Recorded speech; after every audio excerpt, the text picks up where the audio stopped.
What's going on, Ambitious Vet? Welcome to episode number 59 of the Ambitious Vet Show with West Point graduate, author, and founder of US Vet Wealth, Scott Tucker. Welcome to the Ambitious Vet, where we believe if you desire more, you have to become more. My name is Chris Hoffman, Marine combat veteran turned passion-driven entrepreneur.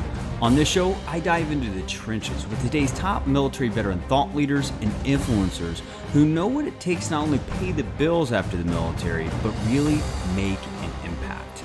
You're going to hear their stories, their failures, and even some golden grenades to empower you to execute on what matters most in your life right now.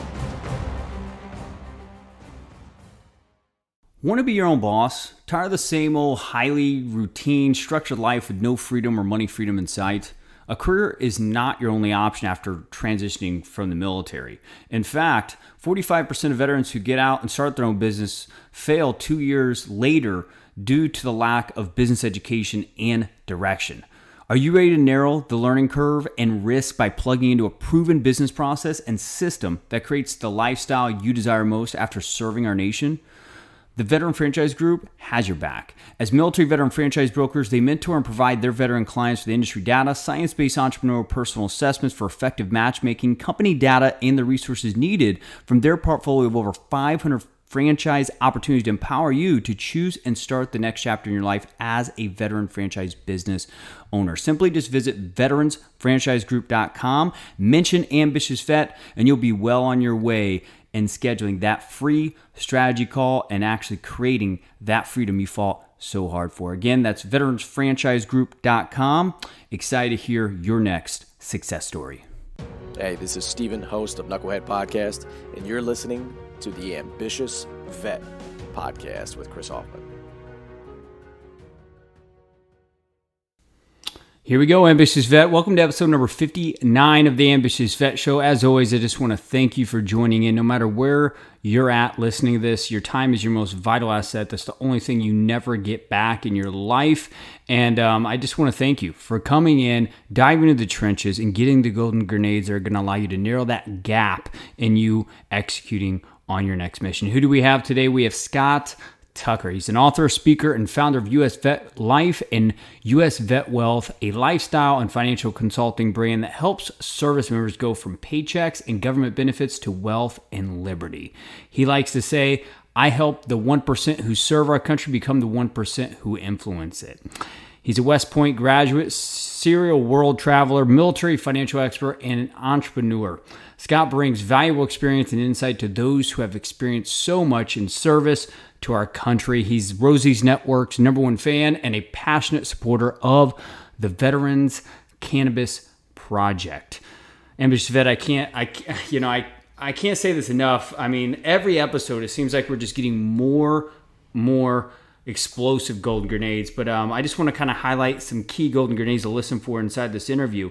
And one is the power of actually knowing what you don't want versus knowing what you want when you're out there in the trenches, out of the uniform, trying to build a brand, a reputation, or just value in the new marketplace and establishing, the life that you want. Listen for that. Another one that was really powerful that Scott touched on was how he threw a credit card at a shaman in spirituality and how his whole life pivoted from that point. I found that, doing over 100 interviews with veterans on this podcast and off of it, everyone had like this big aha moment or breaking point out of the uniform. And this was his, and it's a really good story. So listen for that, Ambitious Vet. What else we got here? I really like his concept of how if you could sit either back and complain about life, or you could actually build influence to chase liberty and leverage that and actually making a sustainable and long-lasting change, and how he is doing that, how giving up expectations of how things should go actually creates and increases happiness and peace of mind. And don't forget his LinkedIn Liberty Masterclass, the 5 mistakes to avoid when building a quality brand on LinkedIn. Guys, this is Golden Grenade Central. Without further ado, let's go ahead and dive into the trenches with Scott Tucker. Are you there, brother? Yes, sir. How you doing, Chris? I'm doing good, my man. Thank you for joining the Ambitious Vet Show. No, I'm honored to be here. You got an awesome thing going. It's been fun to watch the last 2 years, and here we go. It's been a journey, man, and it was cool because we originally met 2 years ago in Dallas, and like I was telling you via email before this, man, just your wit, your fast, quick-wittedness, and just like who you are as a person, man. You're a deep thinker, and you can think 2 or 3 steps ahead of a lot of things in business strategy. And you gave a hell of a lot of golden grenades and aha moments out in Dallas, man. So you're doing it, man. We're happy to have you. No, cool. Thanks. Yeah, it's just I finally hit that point of mediocrity, where the pain of mediocrity was too much in my post-military life, and I was like, I got to find a better way. I don't know what it is I was searching for, and it's been a wild journey, as every entrepreneurship journey is. But things start to kind of click, and when you refuse to believe, you just say everything we've been told is not necessarily true, then you start to recognize things, and you just share them and say, well, I just look at things this way now. And people go, oh, that's nice. I kind of like that. Yeah. No, that's awesome, because I think whenever you actually do fail, at the very beginning of business, there's a lot of like windy roads and, swift paths and stuff like that. And it's so easy to criticize someone that's, might have just made a decision that kind of bit them in the ass. But man, I mean, what I love about the veteran community the most, and the ambitious vet tribe the most, is we're all about collaboration. We're not about, pointing people's flaws out and stuff like that. So brother, you have definitely made a huge impact, and we're excited to dive in to your story right now. So let's go ahead and jump right in, man. So tell us a little about your transition story and how you began to find traction out of the uniform, Scott. Yeah, I mean, really, my transition there was no plan whatsoever. I was stationed in Germany. I was dating a German opera singer. And so there's no opera singing at Fort Bragg. So I guess I'm getting out of the Army. And then I stumbled into financial services, had no background in it whatsoever, didn't even really care, but, just learned the industry like you would any post-military job. And then that was my job. And until I just really lost integrity with the way the industry was working, because it's decades, it's operating decades behind the times, just as any major bureaucracy and institution would, like the government does. And that's understandable. But I just got frustrated thinking that, look at all these other people doing all these really cool things, leveraging the internet and the digital age and the brand new economy and the way, money is changing. And then seeing that the whole problem with veterans and post-military life was this transition. What do I do with my life? And, I saw so few people until I started meeting people like you, thinking, there's got to be a better way. And I knew I needed that. I wanted it for myself. I wasn't going to be okay with just getting a paycheck. And so I went on a journey, and it's been 5 years of, bootstrapping and testing, seeing, what works, what doesn't, what I can really be passionate about. But about 10 years after my transition, I finally feel like, my 40th birthday was 2 weeks ago. I know yours was a few days ago as well. Yeah.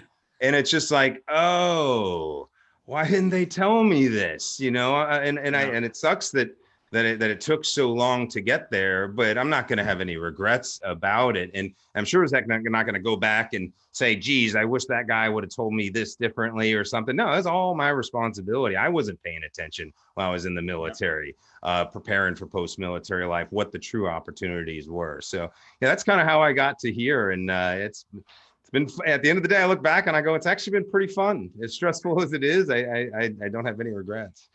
Yeah, man, I love that, man, because it's not an easy transition, man. I remember like 3 months of getting out of the Marine Corps. I mean, my staff sergeant Gunny was just like, man, you're going to get out and you're going to fail, man. You're going to be right back 6 months out of the uniform. And they tried to instill fear and have me go hoorah Marine Corps until the last day of my honorable discharge. And I mean, I think so many of us associate it with being like stressful and stuff like that. But think about it, man. The 3 months of Marine Corps boot camp or whatever boot camp you went inside your branches, that was stressful. What you built was character, and you sharpened your saw for you to be able to manage the difficulties. And what I find with a lot of veterans, and you can add on to this, Scott, is that we thrive off challenge. We thrive off growing, man. What are your thoughts on that? Yeah, well, it's kind of like I alluded to when I did the video a few weeks ago. It's that we're setting ourselves up for failure by making it sound like this horrible thing, like, oh gosh, my transition's coming up. Well, it's like, You knew that the day you signed up to get in the military. And then we think, hey, we're following orders and I'm this MOS and therefore this is all I know how to do. Well, what about those 18 to 22 years beforehand? Are you remembering all the time, all the things you did before that? And with these transition processes, I mean, you ever seen what the TAPS class books are? I saw someone post on LinkedIn the other day, just stacks of books, 649 pages for a week of training.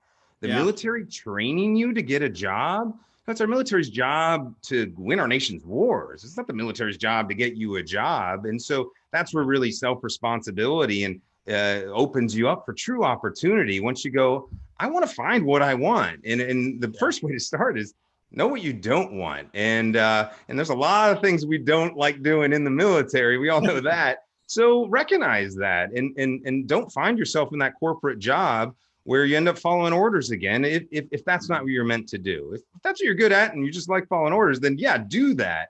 But if you're like me and you got stuck in that kind of spot just because the expectations of a post-military life and job, that's the risk. They think it's the safe option. I believe it's truly the real risk.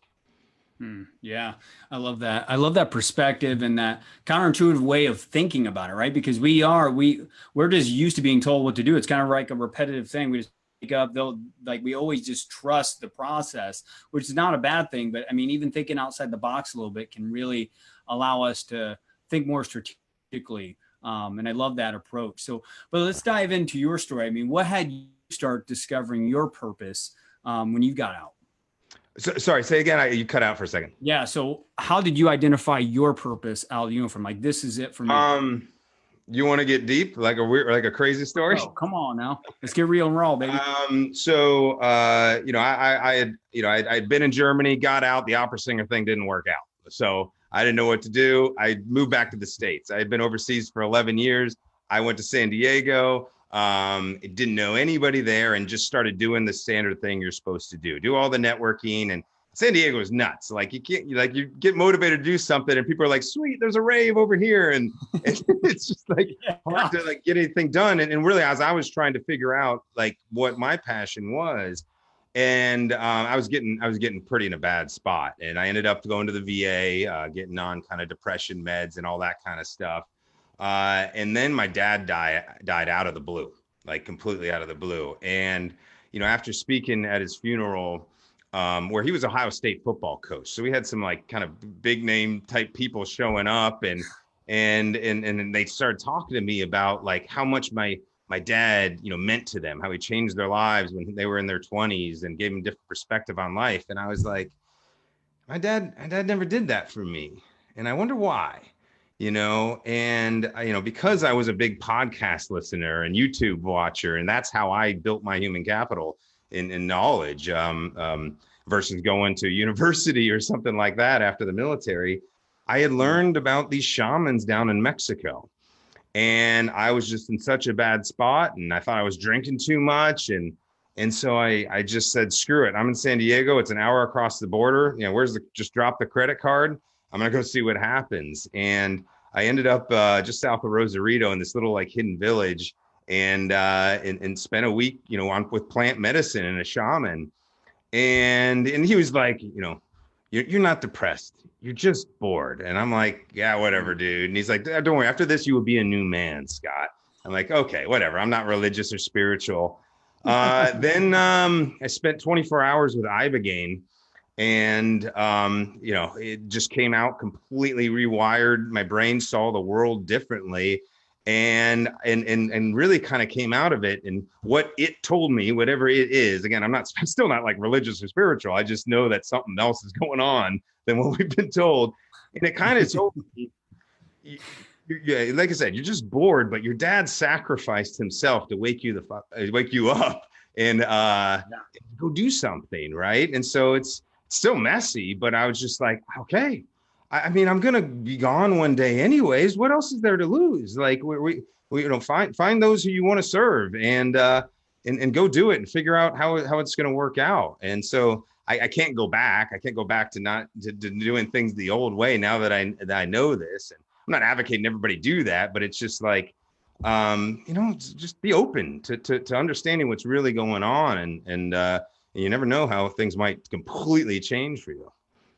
Yeah. Wow, that's awesome. I love how you experience like different ideas and belief systems and stuff like that. I interviewed someone a couple weeks ago that we were kind of talking around the same things. And it was around the lines of like, what would happen if you actually stepped out of the belief system that you were always lived in growing up as a kid? And, the power of that. And, I can really relate to that because when 2 years out, a buddy of mine got his disability check in the mail and he wound up paying for me and two other of our Marine Corps buddies to do success resources, like a 10 program, business program course.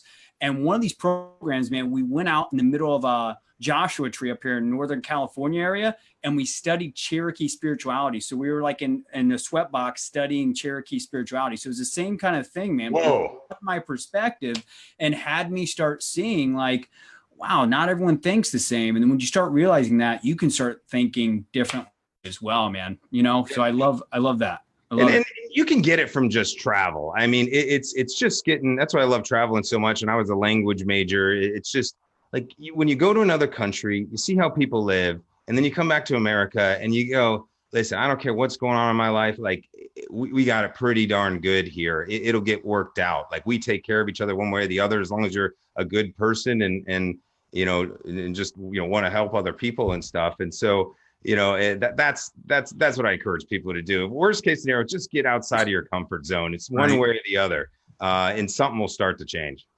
Yeah, for sure. So here's the thing, man, is what do you think is the biggest challenge of veterans becoming more out of the uniform? Institutionalization, following orders. I mean, what do we need to do? What do you do after the military? Go to transition assistance program. It's almost like an out processing center. And then they say, well, go use your GI Bill. And that's a great benefit. Don't get me wrong. But how many of us are just going because we get the housing allowance and aren't quite aligning our purpose with that education? And so all that stuff starts to compound, like go buy a house because you have the VA loan. Well, just because, I mean, maybe not yet. Like, let's get priorities aligned before we just keep, going on just with the expectations that the majority are doing. It's because we always know, we've heard this 1,000 times, when the masses are going one way, opportunities over there. It just simply is always the truth. And so following the 80-20 principle is an easy way to just be like, yeah, that seems like a bunch of people waiting in line for the brand new iPhone, and you don't want to get stuck in that kind of trap. No, absolutely not. I love it. And how have you found yourself staying away from the 80%? How do you do that? Just because I just can't anymore. If you really kind of buy into like a 4-hour rich dad, poor dad, or a 4-hour work week, once you've kind of experienced, where this opportunity can lie, just being more open to thinking, I'm going to say yes sometimes to an opportunity. But you can't do that when you go, oh, I'd love to say yes to that, but I got to be at work on Monday. Right. And so once I started seeing those things kind of manifest out of the blue, I just realized, I can't go back to that way. It doesn't matter. It's just not me. And so once I said, I need to love myself first if I'm going to love others. And I'm not going to love myself if I'm spending 1 ounce of my time for the second half of my life doing something I'm not meant to do, if it's just to, get a paycheck. We don't need the paychecks that bad. Yeah. Paychecks will come, right? So yeah, brother. I mean, here's the thing, man, is like another thing is you're known for a lot of stuff. For ambitious vets who are listening to this on the podcast, you're watching this live or on replay, go and follow Scott Tucker on LinkedIn. He is known for a lot of things. He built a huge brand in the financial services, wrote a best-selling book, and is rolling out a few pending books out right now. LinkedIn strategy, brand strategy, military transition. He is all around that transition phase. And just how do you guys build a brand that impacts, but also how do you build a lucrative career out of the uniform? And he's doing a really good job as far as creating like his secrets and revealing his hacks and stuff like that. But Scott, if you could get down to one thing that you're known for, what is that? It's liberty. I mean, I just threw this flag up. I was like, oh, look, I found a flag. Like, let's put it on the wall right now. Right. I just, once I understood, like so I'm not political. Like I'm not like pro Democrat or pro Republican. I'm not even pro libertarian because they're knuckleheads too. But it's just this concept of, guys, wait a minute. What is, as you get into entrepreneurship, if you look at history is so important for what we're doing.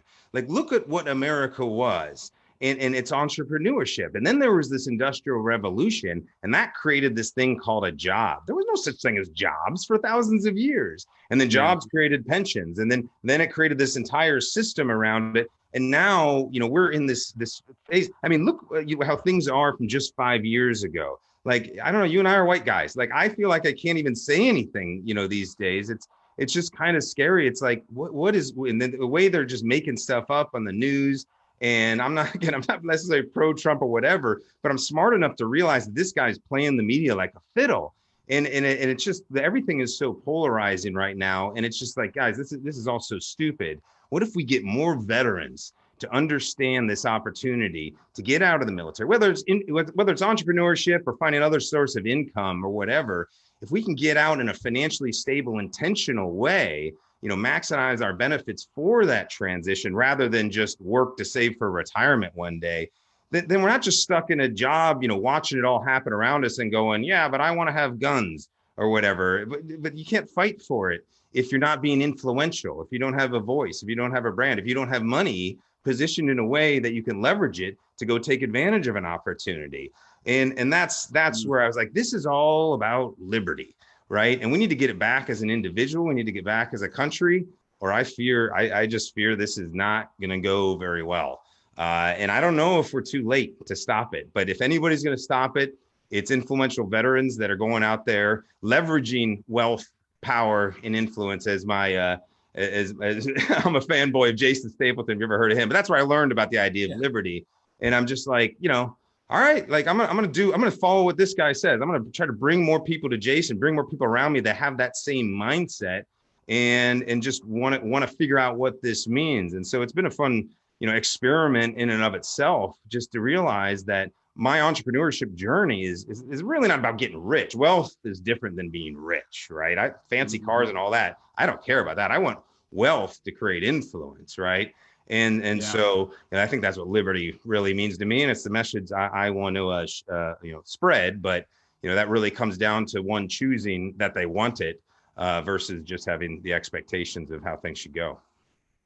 Yeah, no, I love it, man. I definitely agree with the whole like wealth versus riches and chasing and going after liberty, right? And understanding that social capital, human capital is wealth. If you got good experience, good training on your belt, great relationships with influential people that have great trust and credibility with their networks, I mean, that creates long-term and sustainable opportunity in your life. So I love that approach, and I love what you're doing, man. So tell us about this LinkedIn Liberty Masterclass, the 5 mistakes veterans must avoid when first getting on LinkedIn. Why this program?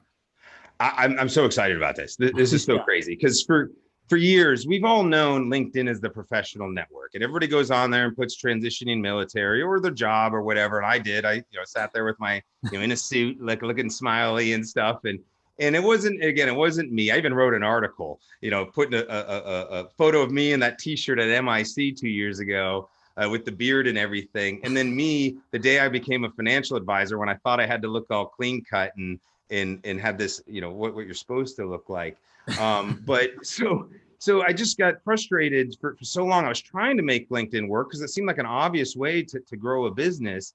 And it just never really got intentional with it. I didn't put in the time and effort. I wasn't reading the books on LinkedIn. I wasn't buying the courses on LinkedIn until one day I finally did, obviously. And it's just like game changer. It's like, oh, this is so damn easy.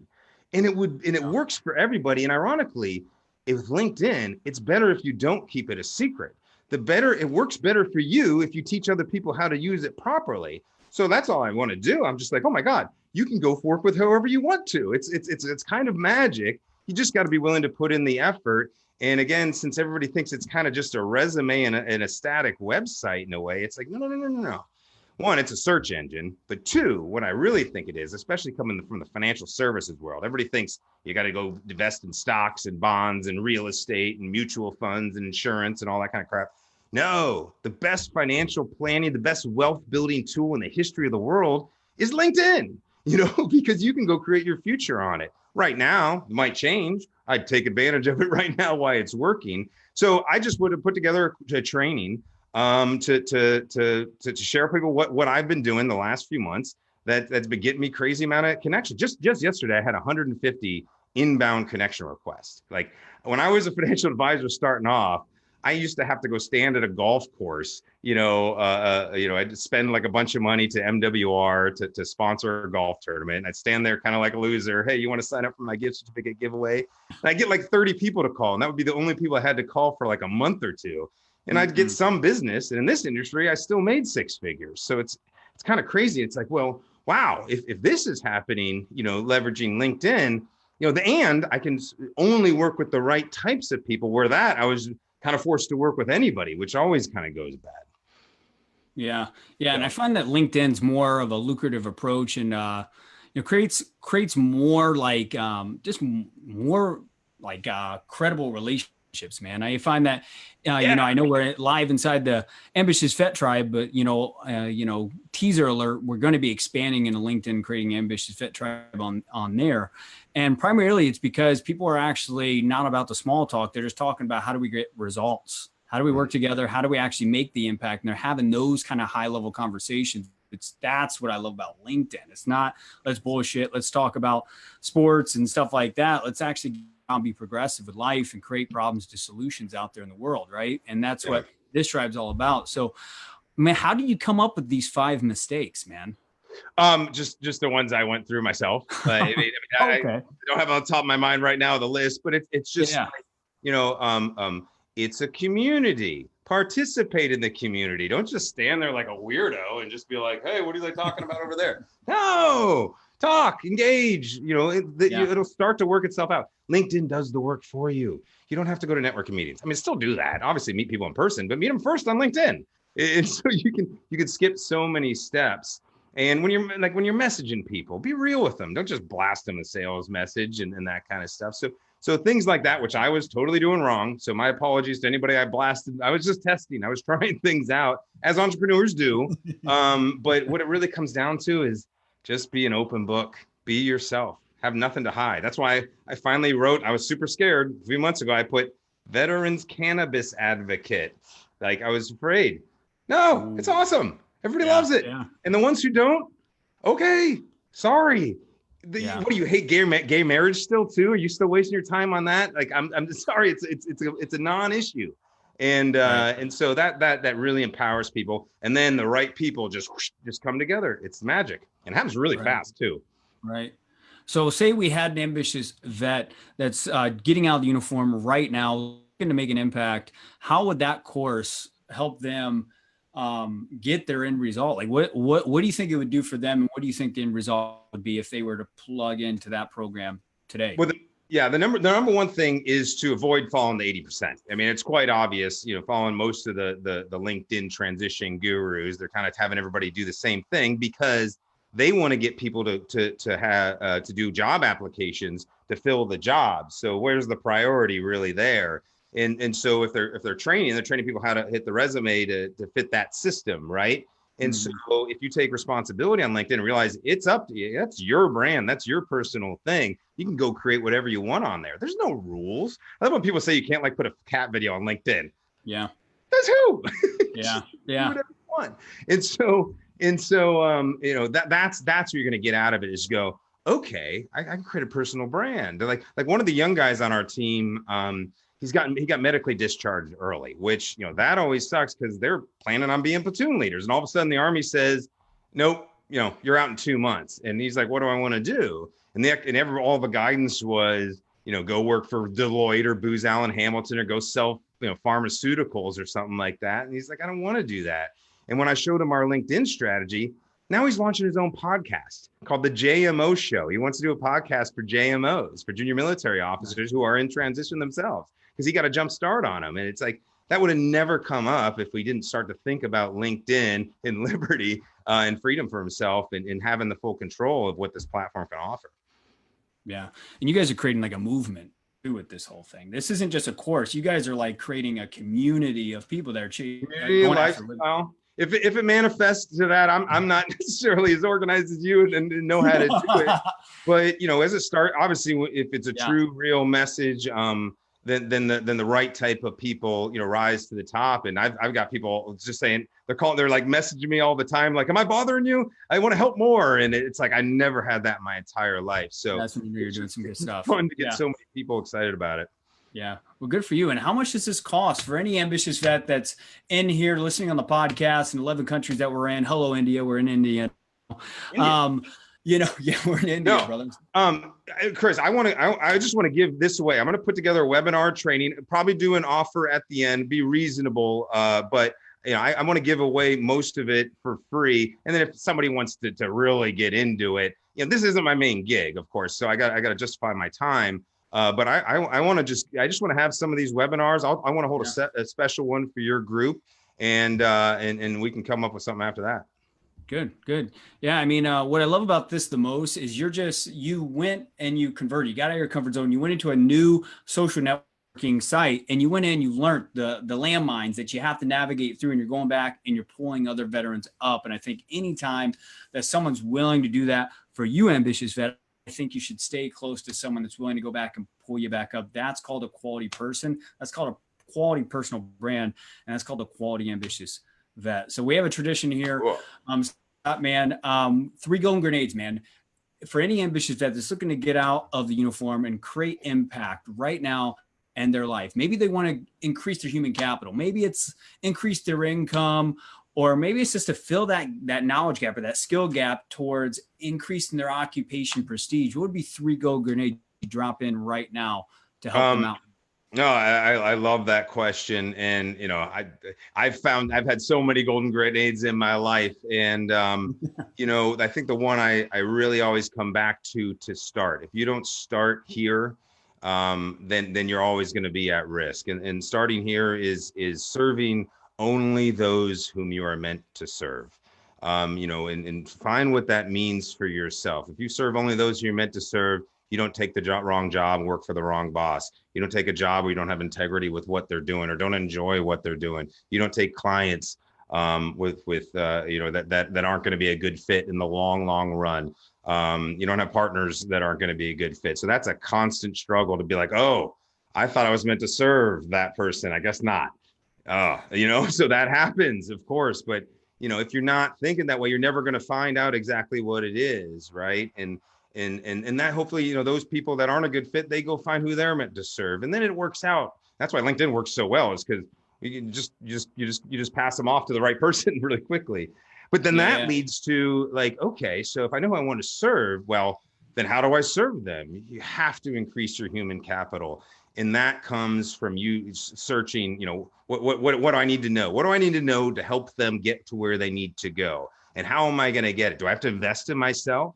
Do I have to not just take the free resources through military transition? Do I have to go spend some money, not get stuck in another institution, the education system, which, is kind of risky right now? No, there's tons of resources out there for free. Get them on YouTube and podcasting. Pay a little money, like invest in yourself to increase your human capital so you can turn around and serve those people better, help them decrease their time, money, effort to get to where you are. And then that's really what I'm passionate about.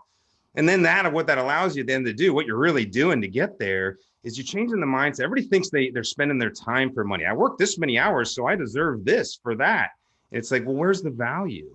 Where's the value? And if there's no value, then why do you deserve it? It's like, okay, if there's obviously there's an hourly contract or something, of course, but really, if you start thinking, well, I don't want to spend my time for money, then I don't have control. I'm working for somebody else. I'm always working for the man. But if I'm spending my money for my time, then you start going, oh, well, money's just a resource. It's just a tool. I don't have any expectations about what it is or what it means. But if money will get somebody else to go buy me groceries, so I don't have to waste those 2 hours, well, money will get me something to take a course, a LinkedIn course, instead of waiting for this 2-day workshop that the military is giving for free, 3 months from now during my transition assistance program. Or you could just buy one of these guys' awesome courses for $150. I don't know. Some of them are more, some of them are less.